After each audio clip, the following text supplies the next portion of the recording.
কেউ শেখায় না সন্তান বড় হয়ে গেলে যে নীরবতা মায়ের জীবনে নেমে আসে, সেই নীরবতার জন্য কোনো প্রস্তুতি থাকে না।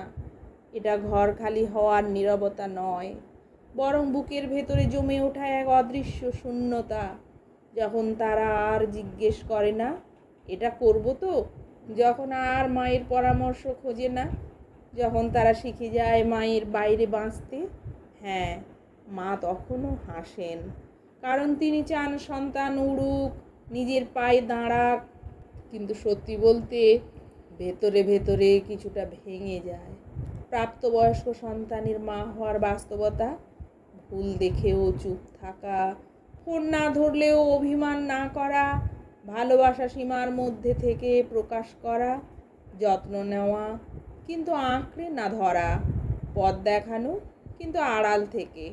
সন্তানরা কখনো মাকে কাছে টেনে নেয়, আবার হঠাৎ দূরে সরে যায়। মা ভান করেন এতে কষ্ট পাচ্ছেন না, কিন্তু বুকের ভেতরটা হালকা করে ব্যথা করে। তবুও মায়ের ভালোবাসা থেমে থাকে না। সন্তান এলে পছন্দের খাবার রান্না করেন, ঘরে সাজিয়ে রাখেন সেই ছবি যেগুলো একসময় তারা খুব ভালোবাসত।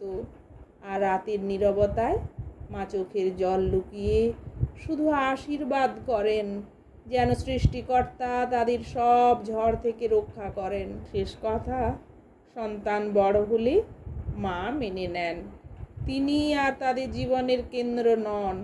তবু ভালোবাসা একটুও কমে না, কারণ কিছু ভালোবাসা ফিকে হয় না, শুধু শিখে নেয় অপেক্ষা করতে নীরবতায়।